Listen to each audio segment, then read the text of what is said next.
ಜಾಸ್ತಿ ಆಗಿದೆ ಅಂತ ಔಷಧಿ ಸಿಂಪಡಣೆ ಮಾಡಿದ್ರು. ತಿಗಣೆ ಔಷಧಿಯ ವಾಸನೆಗೇನೆ ಬಿಟೆಕ್ ವಿದ್ಯಾರ್ಥಿ ಸಾವನ್ನಪ್ಪಿದ.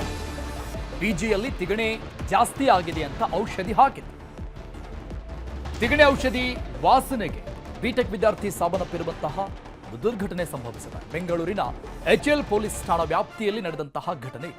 ತಿಗಣೆ ಔಷಧಿ ಹಾಕಿದ್ದು ಗೊತ್ತಿಲ್ಲದೆ ಪವನ್ ಅನ್ನುವಂತಹ ಬಿಟೆಕ್ ವಿದ್ಯಾರ್ಥಿ ಒಳಗೋಗಿದ್ದಾನೆ. ಪಿಜಿ ಒಳಗಡೆ, ಆತನ ರೂಮ್ ಒಳಗಡೆ ತಿಗಣೆ ಔಷಧಿ ವಾಸನೆಗೆ ಅಸ್ವಸ್ಥನಾಗಿ ಪಿಜಿಯಲ್ಲೇ ಸಾವನ್ನಪ್ಪಿದ್ದಾನೆ ಆ ಯುವಕ. ತಿರುಪತಿ ಮೂಲದ ಪವನ್ ತಿಗಣೆ ಔಷಧಿ ವಾಸನೆಗೆ ಬಲಿಯಾದಂತಹ ಯುವಕ. ಆತನ ಫೋಟೋ ಕೂಡ ನೋಡ್ತಾ ಇದ್ದೆ. ಇತ್ತೀಚೆಗಷ್ಟೇ ಎಂಜಿನಿಯರಿಂಗ್ ಮುಗಿಸಿದ್ದ.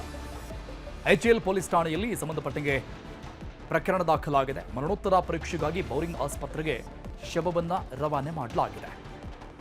ದುರಾದೃಷ್ಟದ ಸಾವಿದು. ಗೊತ್ತಿಲ್ಲದೇನೆ ರೂಮ್ ಒಳಗೆ ಹೋದಂತಹ ವ್ಯಕ್ತಿ ಆ ವಾಸನೆಗೆ ಅಲ್ಲೇ ಸಾವನ್ನಪ್ಪಿದ್ದಾನೆ.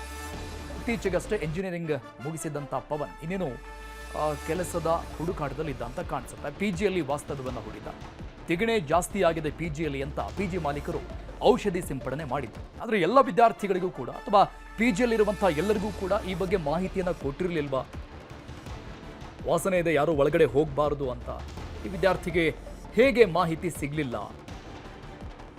ಒಂದು ಅವಘಡ ನಡೆದು ಹೋಗಿದೆ. ತಿರುಪತಿ ಮೂಲದ ಪವನ್ ತಿಗಣೆ ಔಷಧಿಯ ವಾಸನೆಗೆ ಬಲಿಯಾದಂಥ ವ್ಯಕ್ತಿ.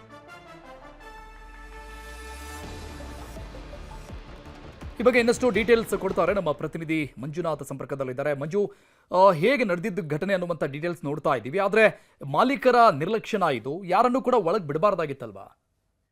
ಎಸ್, ಖಂಡಿತವಾಗ್ಲೂ ಅರುಣ್. ಯಾಕಂದ್ರೆ ಈ ಪವನ್ ಎನ್ನುವಂತ ವ್ಯಕ್ತಿ ಮೂಲತಃ ತಿರುಪತಿಯು. ಈತ ಬಿಟೆಕ್ ಓದ್ತಿರುವಂತಹ ಕಾರಣಕ್ಕೋಸ್ಕರ 3 ತಿಂಗಳಿಂದ ಬೆಂಗಳೂರಿಗೆ ಬರ್ತಾನೆ. ಬೆಂಗಳೂರಿಗೆ ಬಂದು ಎಚ್ಎಲ್ ಠಾಣಾ ವ್ಯಾಪ್ತಿಯಲ್ಲಿ ಒಂದು ಪಿಜಿಯಲ್ಲಿ ಅಷ್ಟೇ ಸೇರ್ಕೊಳ್ತಾನೆ. ಆದ್ರೆ ಎಲ್ಲರೂ ಕೂಡ ಅಷ್ಟೇ ಈ ದೀಪಾವಳಿ ಹಬ್ಬಕ್ಕೆ ಅಂತೇಳಿ ಊರಿಗೆ ಹೋಗ್ತಿರುತ್ತೆ. ಈತನೂ ಕೂಡ ಅಷ್ಟೇ ಊರಿಗೆ ಹೋಗಿರ್ತಾನೆ. ಊರಿಗೆ ಹೋದಂತಹ ಈತ ನಿನ್ನೆ ಸಂಜೆ ವೇಳೆಗೆ ವಾಪಸ್ ಬೆಂಗಳೂರಿಗೆ ಬರ್ತಾನೆ. ವಾಪಸ್ ಬೆಂಗಳೂರಿಗೆ ಬಂದಂತಹ ವೇಳೆಯಲ್ಲಿ ಪಿಜಿನ ಕೀ ಈತನೇ ಬಳಿನೇ ಇರುತ್ತೆ. ಅದನ್ನ ಓಪನ್ ಮಾಡ್ಕೊಂಡು ರೂಮಲ್ಲಿ ಹೋಗಿ ಮಲಗ್ತಾನೆ.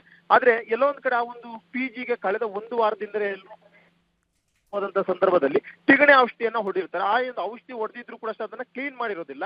ಏಕಾಏಕಿ ನಿನ್ನೆ ಸಂಜೆ ಬಂದಂತ ಪವನ್ ನೇರವಾಗಿ ರೂಮಲ್ಲಿ ಹೋಗಿ ಮಲಗ್ತಾನೆ. ರೂಮಲ್ಲಿ ಹೋಗಿ ಮಲಗಿದ್ದಾದಂತ ಬಳಿಕ ಬೆಳಿಗ್ಗೆ ವೇಳೆಗೆ ಸಂಪೂರ್ಣವಾಗಿ ಅಸ್ವಸ್ಥರಾಗಿದೆ. ಜೊತೆಗೆ ಆ ಒಂದು ರೂಮ್ ನಲ್ಲಿಯೇ ಆತ ವಾಂತಿಯನ್ನು ಕೂಡ ಮಾಡ್ಕೊಂಡಿರುವಂತದ್ದು ಕೂಡ ಕಂಡು ಬಂದಿದೆ.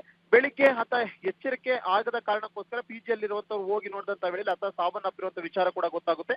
ಇಮಿಡಿಯೇಟ್ ಆಗಿ ಕುಟುಂಬಸ್ಥರಿಗೂ ಕೂಡ ಮಾಹಿತಿಯನ್ನು ಕೊಡ್ತಾರೆ. ಮಾಹಿತಿ ಕೊಟ್ಟಂತ ಬಳಿಕ ಈಗ ಕುಟುಂಬಸ್ಥರು ಕೂಡ ಬಂದಿದ್ದು ಸದ್ಯಕ್ಕೆ ಎಚ್ಎಲ್ ಪೊಲೀಸ್ ಠಾಣೆಯಲ್ಲಿ ಒಂದು ಕೇಸನ್ನು ಕೂಡ ರಿಜಿಸ್ಟರ್ ಮಾಡಿದ್ರೆ. ಎಲ್ಲೋ ಒಂದ್ ಕಡೆ ಪಿಜಿ ಮಾಲೀಕರ ನಿರ್ಲಕ್ಷ್ಯದಿಂದಾಗಿ ಈ ಒಂದು ಘಟನೆ ಆಗಿದೆ. ಯಾಕಂದ್ರೆ ಒಂದು ವೇಳೆ ತಿಗಣೆ ಔಷಧಿ ಹೊಡೆದಂತಹ ವೇಳೆಯಲ್ಲಿ ಇಲ್ಲಿ ಔಷಧಿ ಹೊಡೆದಿದ್ದೀವಿ ಅಂತ ಹೇಳಿ ಲಾಕ್ ಆದ್ರೂ ಮಾಡಬೇಕಾಗಿತ್ತು, ಅಥವಾ ಅಲ್ಲೊಂದು ಸ್ಟಿಕ್ಕರ್ ಆದ್ರೂ ಹಾಕಿಸ್ಬೇಕಾಗಿತ್ತು. ಇದ್ಯಾವುದು ಇಲ್ಲದ ಕಾರಣಕ್ಕೋಸ್ಕರ ಈ ಒಂದು ಸಾವಿಗೆ ಪಿಜಿ ಮಾಲೀಕರ ನಿರ್ಲಕ್ಷ್ಯ ಕಾರಣ ಅಂತ ಹೇಳಿ ದೂರನ್ನು ಕೂಡ ಕೊಟ್ಟಿರುವಂತಹದ್ದು. Thank you Manjunath ಡೀಟೇಲ್ಸ್ಗೆ.